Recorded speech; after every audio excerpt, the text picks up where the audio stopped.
Informe borrador de Contraloría determina graves daños estructurales en la construcción de la hidroeléctrica Coca-Codo Sinclair.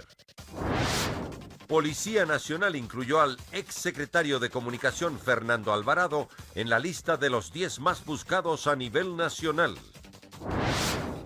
Asamblea analiza el pedido para levantar la inmunidad a la legisladora destituida Sofía Espín, acusada de oferta de tráfico de influencias.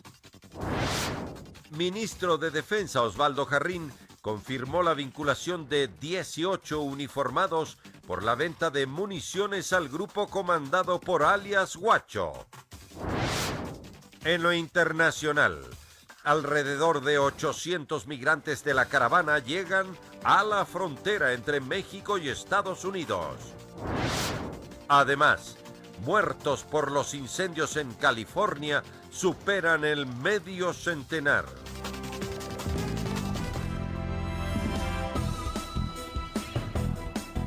Miércoles 14 de noviembre del 2018, amigos, es un gusto estar nuevamente con ustedes aquí en la emisión estelar del Comercio TV con lo más destacado en esta jornada. Es un privilegio trabajar para ustedes. Aquí iniciamos. El presidente del Consejo de Participación Ciudadana y Control Social Transitorio, Julio César Trujillo, confirmó que el fiscal general del Estado, Paul Pérez Reina, renunció a su cargo. Las declaraciones las hizo este miércoles en la sesión extraordinaria del Pleno del organismo. Fue el titular del Consejo de Participación Ciudadana y Control Social Transitorio quien confirmó la renuncia de Paul Pérez Reina al cargo de fiscal general del Estado. En una sesión próxima consideraremos la renuncia y, de ser aceptada, procederemos a tomar las resoluciones del caso. Y de aceptarse la renuncia, el Consejo de Participación Transitorio indicó garantizará que la Fiscalía no se quede sin su titular. Por lo pronto se conoce que la fiscal general subrogante Ruth Palacios ocuparía ese cargo.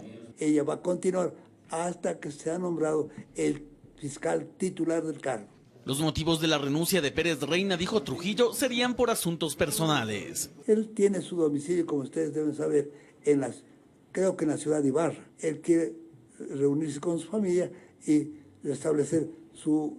Daría sin sustento rumores que afirmaban que la renuncia del fiscal general se debía a presiones respecto de las investigaciones que éste llevaba adelante. Esperemos que todo eso se vaya poco a poco analizando para que realmente exista siempre, cualquier fiscal que exista, el apoyo de todos, más aún cuando está haciendo trabajos tan complicados como los que existen al momento. Finalmente, durante esta sesión extraordinaria, la cual tuvo como objetivo conocer y resolver sobre las impugnaciones realizadas para los postulantes a integrar el Consejo Nacional Electoral, se descalificó a Camila Moreno y Cecilia Velázquez. Con este resultado, tan solo 12 candidatos pasarán a la fase de oposición dentro del concurso. Informó Javier Rosero. La Contraloría estableció millonarios daños estructurales en la hidroeléctrica Coca-Codo Sinclair. La información se conoció en el marco de la lectura del informe preliminar sobre la construcción y operación de la emblemática obra del gobierno de Correa. Nunca fue un misterio para nadie las fallas operativas en la principal central hidroeléctrica del país, Coca-Codo Sinclair. Pero ahora parece que se reveló el porqué de esto, que estaría vinculado a las falencias en la construcción del megaproyecto. Según un informe preliminar de Contraloría, existirían 7.648 fisuras de hasta 38 centímetros de longitud. Algunas tendrían origen de fabricación, hechas con materiales chinos, pero otras serían producto de soldaduras en sitio. Este fue el corazón, el punto más alto, el emblema del Correato para el cambio de la matriz productiva. O sea, esto es el peor engaño que le ha hecho un gobierno en la historia del Ecuador. El periodista Fernando Villavicencio investigó la situación de Coca-Codo Sinclair en 2012 y realizó una publicación en la que, entre otras cosas, denunció el sobreprecio de la obra, que en un principio tenía un presupuesto que no sobrepasaba los $1.000 millones. Esa central fue concebida desde la época de Enecel en el Plan Maestro hasta el año 2006 para generar 800 megavatios. Viene Correa y Alexei Mosquera, ahora en la cárcel, es el que se crea esta ficción de 1.500 megavatios. Al duplicar prácticamente la generación, se duplica el costo del proyecto. Estamos hablando que Coca-Codo Sinclair, incluyendo las líneas de transmisión, cuesta más de $3.000 millones. Y esto respondería a la falta de estudios técnicos que a largo plazo fue evidente. Debido a las constantes fallas operativas, la obra, a pesar de haber sido inaugurada en 2016, aún no ha sido entregada por completo. El gobierno de Correa ofreció generar un kilovatio hora con 1,6 centavos de dólar, pero están generando a 9,86. Realmente esto es una burla, es un atentado a la ética y a la economía del país. La Contraloría señala que la empresa china Sino-Hydra Corporation, encargada de la construcción de la central, utilizó materiales no homologados, fabricó los elementos sin efectuar un adecuado control de calidad y otra serie de errores que suman una millonaria pérdida para el país. Reparar esas fallas, esas 7.648 fallas, implica que se tiene que levantar todo el hormigonado, remover la casa de máquinas que tiene un costo para el país, una inversión de 1.088 millones de dólares. En el informe final sobre Coca-Cola Sinclair, que estaría listo en los próximos meses, la Contraloría establecerá las responsabilidades detrás de esta fallida obra que embanderó el correísmo. Informó Carolina Basante. En Asamblea Nacional se generan reacciones tras la destitución de Sofía Espín y Norma Vallejo. En el caso de Espín, se analiza qué pasos deberá dar la Asamblea en torno al pedido de levantamiento de la inmunidad, solicitado por la justicia para continuar con el proceso legal que se ha abierto en contra de la legisladora. Tras la destitución de las legisladoras Sofía Espín y Norma Vallejo, en la Asamblea defienden la decisión. Aseguran que se ha actuado bajo los parámetros legales y que era necesario aplicar sanciones a las inconductas de las legisladoras. Nosotros no estamos buscando una cacería de brujas, nosotros estamos buscando sentar precedentes. Por eso es que cuando se les destituyeron nadie aplaudió, nadie vitorió, porque esto es como cuando un padre reprende a su hijo. A veces le duele, pero sabe que está haciendo lo correcto. Ahora el tema central es conocer si la Asamblea tiene o no que pronunciarse ante el pedido de levantamiento de inmunidad solicitado por la justicia en el caso Sofía Espín. En la oposición afirman que como Espín dejó de ser legisladora, un levantamiento de inmunidad no cabe. Bueno, la Asamblea Nacional no tiene que pronunciarse al respecto. ¿Por qué? Porque ayer se tomó una decisión y la señora es una ciudadana común y corriente. Por lo tanto, la investigación penal puede proseguir y no hay ningún obstáculo, ningún requisito de procedibilidad que cumplir. Pero en el correísmo hay críticas. Se asegura que el supuesto delito que se le imputa a Espín fue cometido cuando era legisladora, por lo que será necesario que el Pleno se pronuncie. Ese acto, para ser juzgado, tiene que haber necesariamente, obligatoriamente, esto no es ni siquiera cuestión de discusión. La Asamblea tiene que proceder, es decir, el sistema de justicia tiene que hacer el pedido a la Asamblea y la Asamblea tiene que convocar al Pleno y el Pleno tiene que pronunciarse para hacer el levantamiento de la inmunidad. Cosa que no comparten en el oficialismo, que Sofía Espín dejó de ser legisladora y con esto perdió automáticamente su inmunidad, aseguran.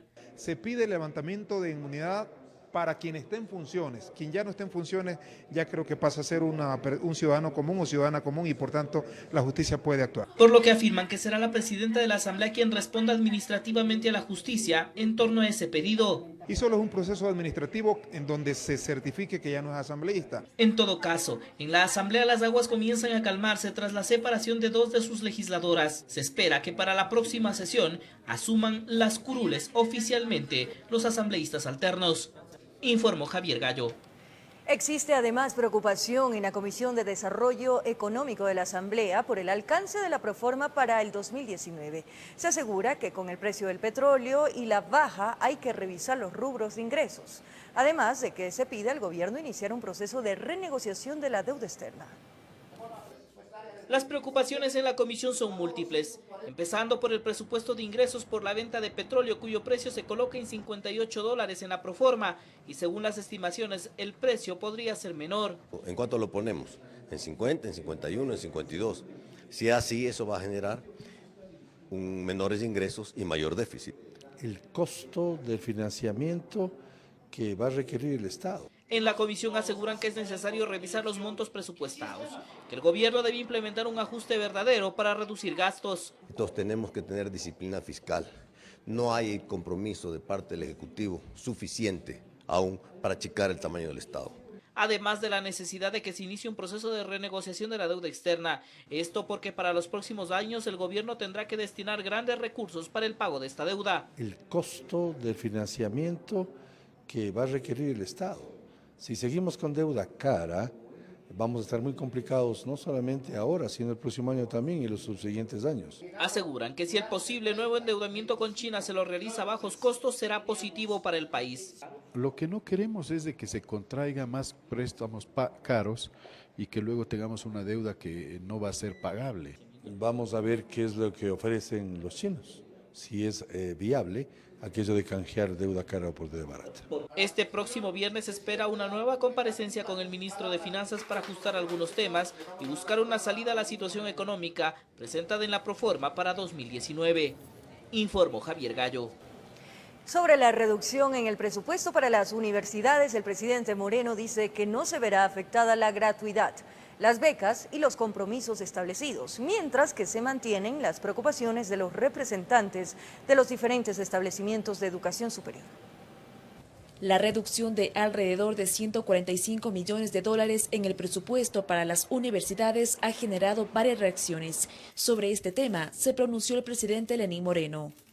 No se verá afectada la gratuidad, bajo ninguna circunstancia, no se verán afectadas las becas ni los compromisos que ya están establecidos. Lo único que haremos pues, es racionalizar los recursos para que todo esto se dé de mejor manera y tenga un mayor alcance. El primer mandatario enfatizó que el rubro destinado para las entidades de educación superior no afectaría a la oferta académica y, de ser el caso, iniciará diálogos con los representantes de las universidades. Pues precisamente el diálogo para alcanzar acuerdos mínimos, para alcanzar consensos. En este sentido, el rector de la Universidad Central, Fernando Sempertegui, manifestó que es necesario que se asignen los recursos presupuestarios necesarios. Las repercusiones serían para los próximos semestres. Con la Proforma, la central tiene una afectación de 19 millones de dólares. Entonces, es una cifra muy significativa. Quedaría en crisis la oferta para los nuevos semestres. Entonces, hay repercusiones inmediatas y también en el corto plazo. Hay otro tema financiero que preocupa al rector de la Universidad Central, enfocado en el programa de posgrados. Tenemos un pasivo de 18 millones de dólares que no hemos recuperado del Ministerio de Finanzas desde el año 2015. ¿De qué se trata? Se trata de los programas de posgrado que tiene la Universidad Central. Mientras que desde el Ministerio de Finanzas se plantea mesas de trabajo con los representantes de las universidades para llegar a consensos. De acuerdo a las cifras de las universidades, son cerca de 145 millones. Nosotros sostenemos que son esos 53 millones y es justamente por eso es que nos vamos a sentar a revisar caso por caso para evitar manejar una cifra que luego se distorsione o luego genere un malestar innecesario. Estas reacciones se dieron en el marco de una reunión que mantuvo el presidente Lenín Moreno este miércoles con otras autoridades, en la que recibió un homenaje como exalumno de la Facultad de Administración de la Universidad Central. Informó Priscila Cadena. Y en su tradicional enlace radial, el alcalde de Guayaquil, Jaime Nebot, calificó de correcta la decisión tomada por la Asamblea Nacional de destituir a Sofía Espín y Norma Vallejo. Además, emitió críticas a la Proforma Presupuestaria 2019. Con mucha preocupación, con mucha preocupación. Mire, un presupuesto no puede ser un listado de pagos de deuda y de pago de empleados. Un presupuesto en el Estado, nacional, provincial, local, y nosotros practicamos lo que voy a decir, o en una empresa privada, tiene que ser un instrumento de desarrollo, porque es el que reúne el dinero del pueblo para ser administrado, no en función de los que administran, sino en función del pueblo que debe recibir. Cambiamos de tema. El ministro de Defensa, Osvaldo Jarrín, anunció una nueva ley de disciplina militar con el objetivo de endurecer el control y la selección del personal que pretende ingresar a las Fuerzas Armadas. Así también dio a conocer acuerdos de cooperación en seguridad y defensa con 6 países en el mundo, como parte de las nuevas políticas de la institución. Uno de los puntos que trató el ministro de Defensa Osvaldo Jarrín en una rueda de prensa fue los actos ilícitos cometidos por uniformados de las 3 ramas de las Fuerzas Armadas, mencionando que casi 41 militares en servicio activo estarían siendo procesados por narcotráfico, robo de municiones, entre otros. En drogas, Fuerza Terrestre 5, en armas 10, asociación ilícita 6, otros casos 12. Que corresponden a robo y de otro tipo de delitos. de la Fuerza Aérea 7 y de la Fuerza Naval 1. Refiriéndose al último acontecimiento donde uniformados habrían estado traficando presuntamente armas al grupo de disidente de alias Huacho, aclaró. Se ha realizado una minuciosa inspección a cargo de las inspectorías de fuerza para constatar que los estados, que los inventarios se encuentren sin novedad. Entonces, no hay un tráfico de armas. Lo que hubo es robo de munición y tráfico de esta munición para grupos X de la frontera o a través de la frontera norte. El ministro desestimó también que los procesos investigativos y sancionatorios sean únicamente para uniformados de bajo rango, aclarando que la ley es para todos. No quiero decir que si un oficial comete una infracción o un delito no va a ser investigado porque es oficial. Es absurdo. Tenemos reglamentos militares que son muy estrictos. Por consiguiente, la persecución es al delito cometido, independientemente de quién sea. Mencionó además que varios militares implicados en caso de delincuencia común, amparados en la actual legislación, pugnan por continuar en la institución. No puede haber flexibilidades, tolerancias y tanta amplitud para que puedan reingresar gente que ya está procesada por varias ocasiones porque afecta a derechos humanos. Entonces, una persona que tiene varios procesos legales civiles ya no puede ser militar. En este marco, el ministro anunció que propondrá una nueva ley de disciplina militar, proyecto que será enviado a la Asamblea Nacional en enero del próximo año. Que nos va a permitir consolidar, fortalecer los valores profesionales de ética y de desempeño profesional. Informó Patricia Aldaz. Fernando Alvarado y Ramiro González, exfuncionarios del gobierno de Correa, forman parte de la lista de los 10 más buscados en el Ecuador. Las autoridades mencionaron que trabajan con Interpol para extraditar a aquellos que no se encuentren en el país. Esta es la lista de los 10 más buscados. Las 10 personas tendrían boleta de captura por el cometimiento de diversos delitos. En la lista emitida por la Policía Nacional constan el exsecretario de Comunicación Fernando Alvarado y el exdirector del IE Ramiro González. Y los que están fuera del país, pues se activa la Interpol con nuestros similares para que con la base legal pertinente, pues en su momento se proceda a la extradición. Las autoridades habilitaron la línea gratuita 1-800 delito para que la ciudadanía colabore con información para ubicarlos. Y de una forma interna, de acuerdo a los protocolos que existan, pues serán reconocidos. Mientras tanto, la defensa de Fernando Alvarado señaló que el Estado ecuatoriano se habría basado en un peritaje sin sustento legal para pedir al Interpol la difusión roja en contra del exfuncionario. Comunica al Interpol de que existe un informe concluyente dentro de la pericia, lo cual es totalmente falso. Es falso porque estamos en etapa de impugnación del peritaje. Por lo cual acudirán a mecanismos internacionales a fin de inhibir este pedido de difusión roja. Compañeros abogados están en el extranjero y son las personas directas quienes nosotros les vamos a dar los insumos para reunirnos y inhibir este cumplimiento de la alerta roja. De acuerdo a la información proporcionada por los abogados de Alvarado, el ciudadano continúa en los trámites de pedido de asilo. Aún no se conoce en qué país, informó Sofía Vintimilla. La capital acogerá a indígenas, dirigentes y comuneros de diferentes partes del país hasta que sean escuchadas sus solicitudes. Ellos entregarán un proyecto de ley a la Asamblea Nacional que detenga el extractivismo en la Amazonía. Después de 12 días, la marcha por el agua que inició en Tundaime, en la provincia de Zamora Chinchipe, y que convocó a indígenas, dirigentes y comuneros de diferentes partes del país, llegó con carteles, música y banderas.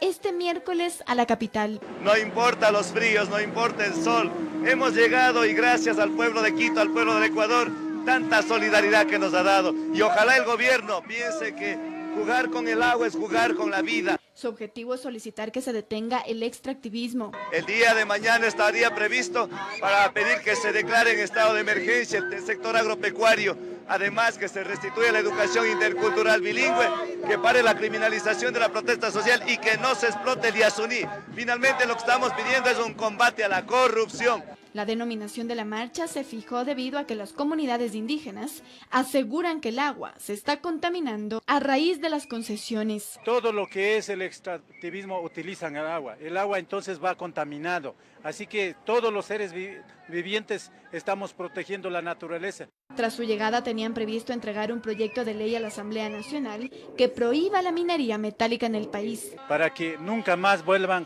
el extractivismo, por ejemplo, el problema de pozos petroleros, el problema de la minería que está afectando a los pueblos y nacionalidades. Asimismo, se tenía previsto que este jueves sean recibidos en la presidencia, pues aseguran que no se irán hasta que sean escuchados. Se declararán en resistencia. En Quito informó Andrea Orbe. El gremio de taxistas hizo una plantonera por alrededor de 3 horas en la Tribuna del Sur para dar a conocer a la autoridad algunas de sus solicitudes. Adelantaron que tienen prevista una movilización para la próxima semana. Que se respeten sus derechos como taxistas formales. Ese fue el objetivo general que tuvo el gremio y por el que se realizó una concentración durante toda la mañana de este miércoles en la Tribuna del Sur en la capital. Porque el taxismo de Pichincha ya está cansado de tanta inobservancia a la ley. Denuncian que les han llegado supuestas amenazas por solicitar que se continúen con los operativos a los taxis informales o ilegales. Estamos siendo amenazados en el sentido de que ya vas a ver, te vamos a cortar los pies, te vamos a hacer esto a tu familia y eso no nos va a amedrentar. Nosotros como dirigentes lo único que hacemos es exigir a la autoridad que se hagan los controles. Lo vamos a seguir haciendo.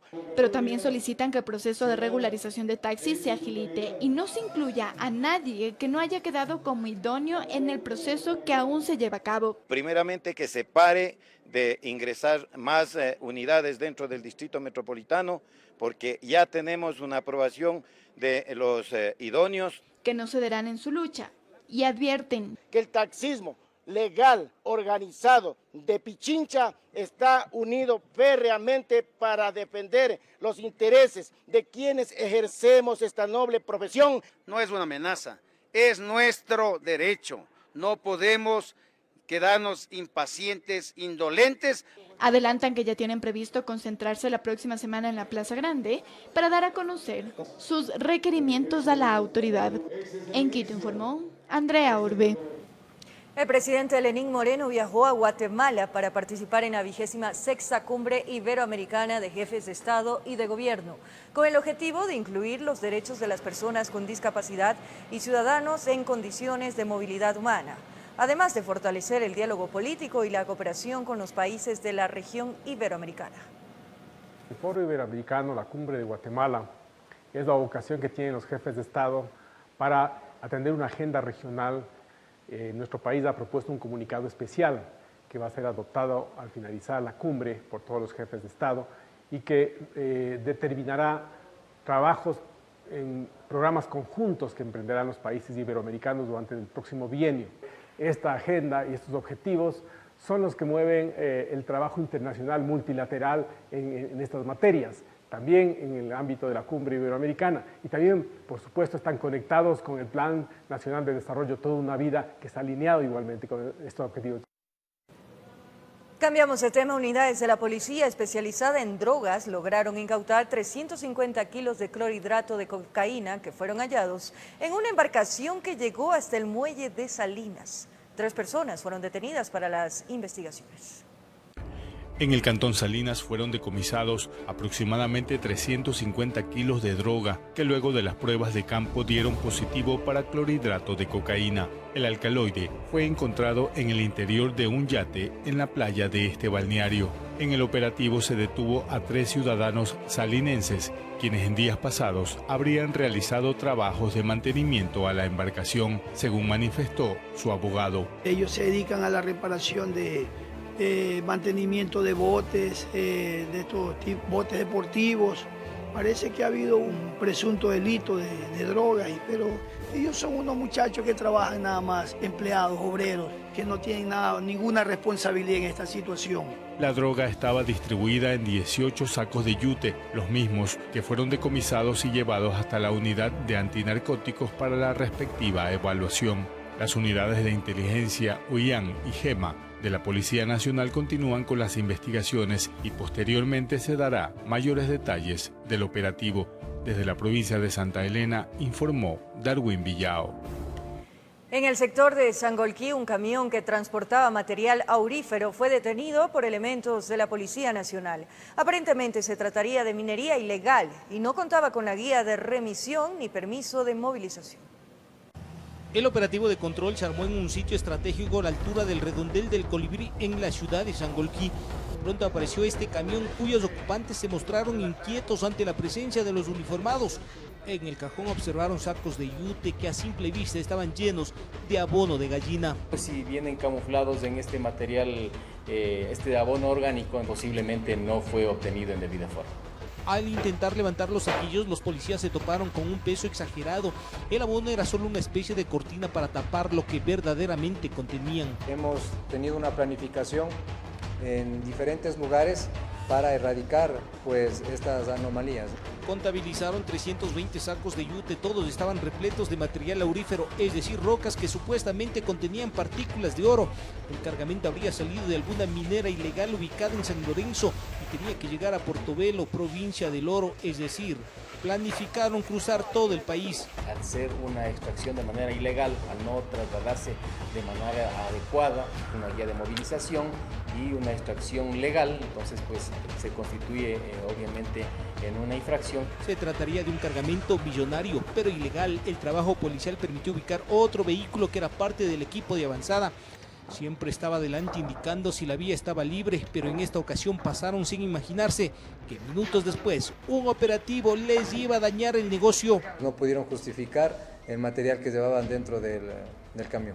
4 personas fueron detenidas, además decomisaron dinero en efectivo. En la audiencia de formulación de cargos, el juez ordenó prisión preventiva para los ecuatorianos por el presunto delito de explotación ilícita de recursos mineros. En Quito informó Iván Casamen. En el sector de la ferroviaria sur de Quito fue detenida una mujer presuntamente implicada en actividades de microtráfico. En su poder encontraron fundas con marihuana y cocaína. Como se informa en el parte policial, al parecer la mujer de 22 años de edad madrugó a vender la mercadería sujeta a fiscalización. Cuando discutía en una esquina del sector de la ferroviaria, la policía se fue en auxilio. Parecía que estaba en apuros, pero la sospechosa defendía su producto, que los adictos buscaban sin dinero. Estaba en una discusión posiblemente por el tema del precio, la venta, y también eran personas consumidoras de alcohol.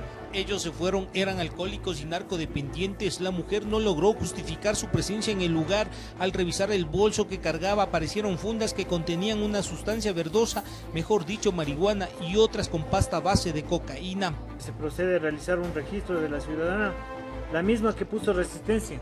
Todo apunta a que estaba dedicada a la ingrata tarea de vender droga al menudeo. No hay otra explicación a la tenencia de 42 fundas de marihuana y 110 sobres de cocaína. Estas actividades se las realizado directamente en el sector de la ferroviaria, pero pueden trasladarse o transmutarse al sector de Chimbacalle y tal vez al sector de Solano.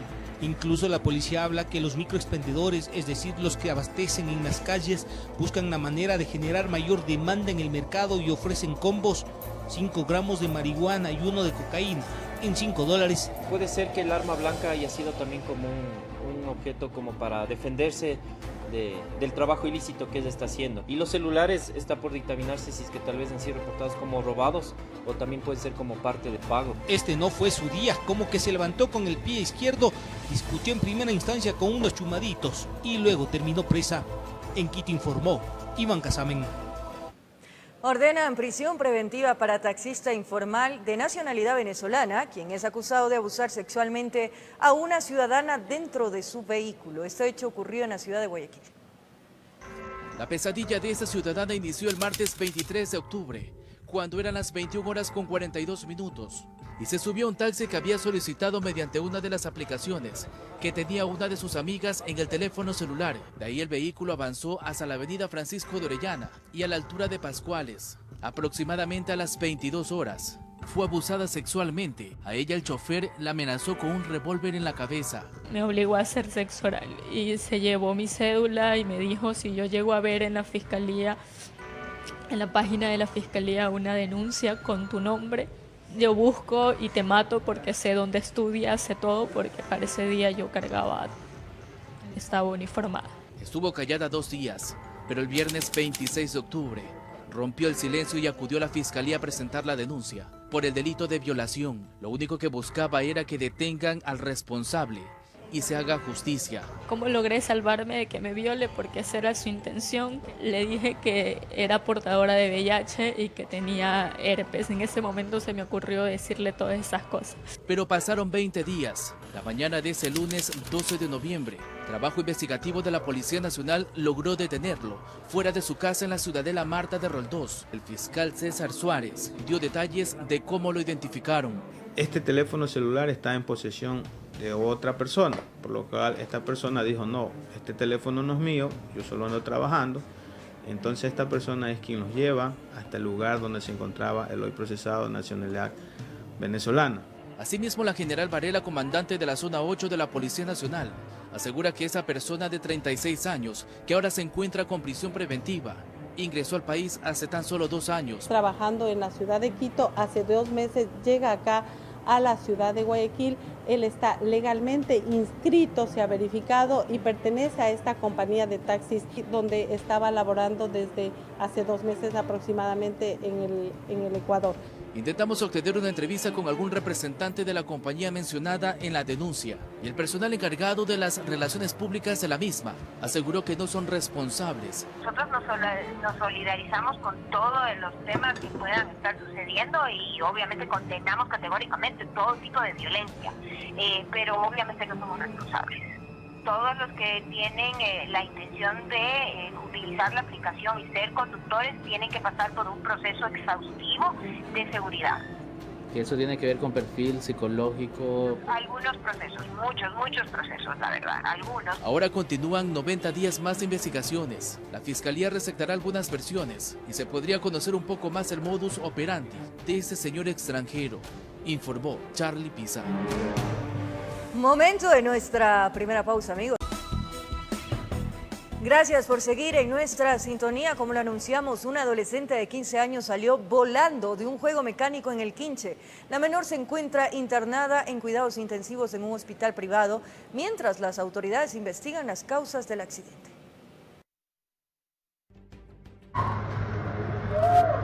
Era una noche de diversión en un parque mecánico en el Quinche, cuando de repente en uno de los juegos se observa a una persona salirse del asiento y quedar suspendida en el aire.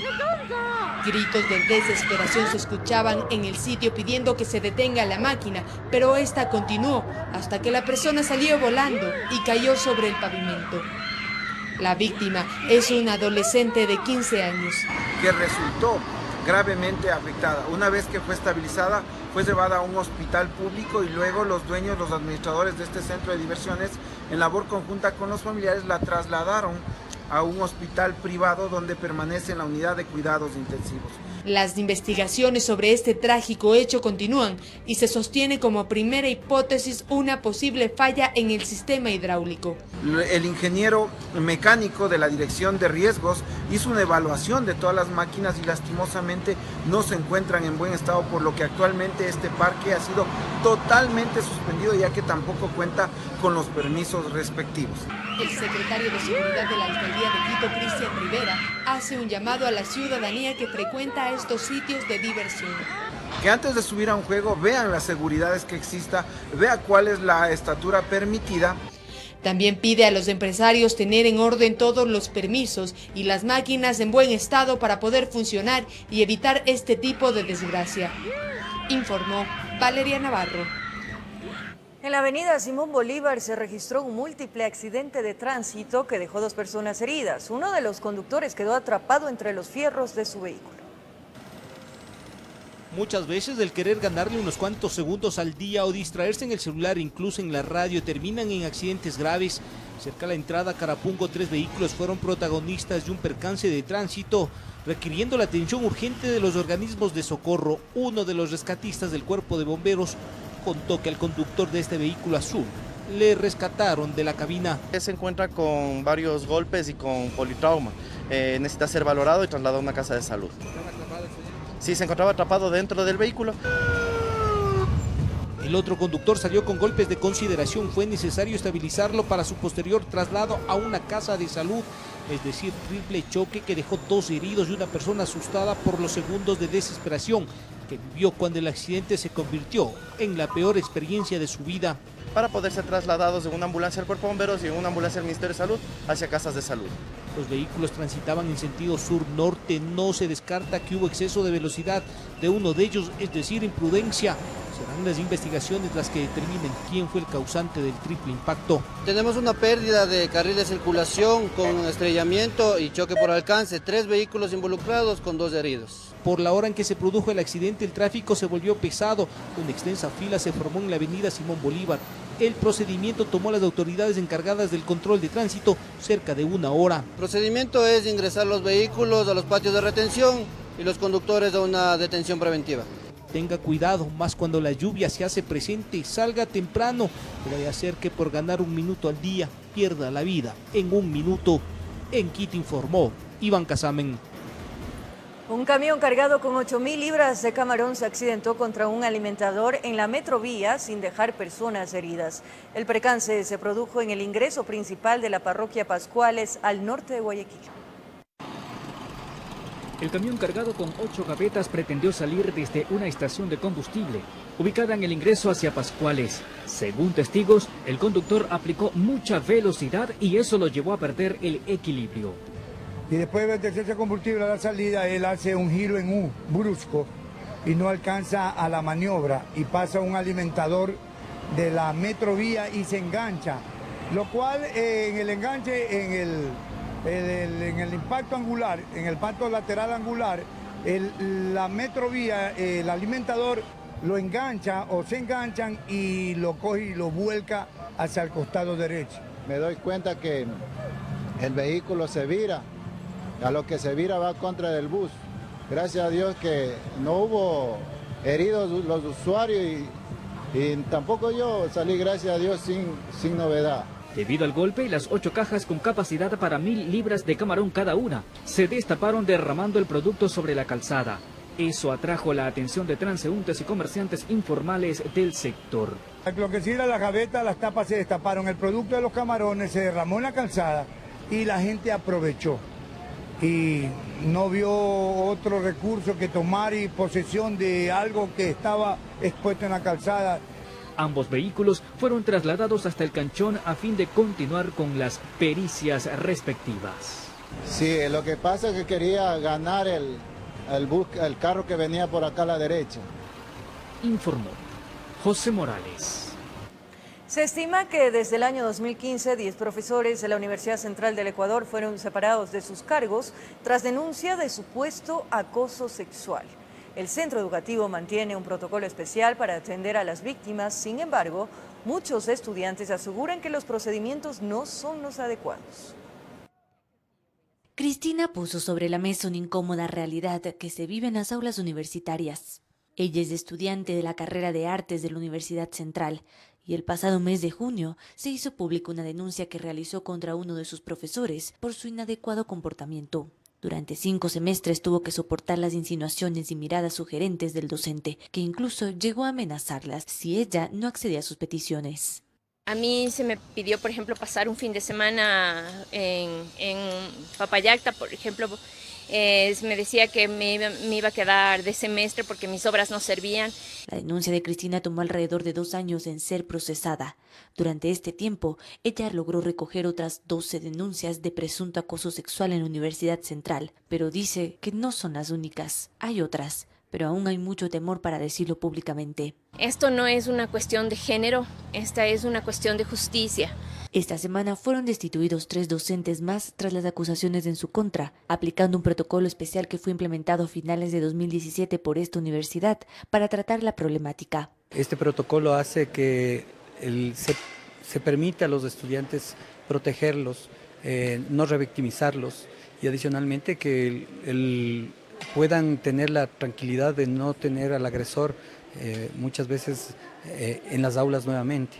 Sin embargo, muchos estudiantes todavía son escépticos sobre los procedimientos. Deberían poner más atención a lo que hacen los doctores, a nosotras, a las mujeres en especial, que uno por más que diga lo que pasa, no le toman en cuenta. Y aunque se dan esas denuncias, no actúan muy debidamente como debería ser, no le dan la importancia que tiene. La Federación Femenina de Estudiantes de la Universidad Central nos informó que en las primeras 48 horas, luego de que estalló la problemática en junio pasado, tuvieron conocimiento de alrededor de 30 denuncias de acoso sexual, una clara muestra de que estos hechos no son aislados, informó Carolina Basante. Antes de finalizar, una aclaración realizada por la Fiscalía General del Estado a propósito de la renuncia de su titular, que lo realiza a través de la cuenta de Twitter. Urgente, ponen. En representación del fiscal general, Paul Pérez, aceptó la propuesta de formar parte de una organización internacional de lucha con el narcotráfico. Aclaran que no son motivos personales, como se había dado a conocer al inicio de esta mañana, sino institucionales, dicen en la cuenta de la Fiscalía, lo que llevaron a presentar su renuncia. Esta es información de última hora que se da a través de las redes sociales. Con esto nos despedimos, amigos televidentes.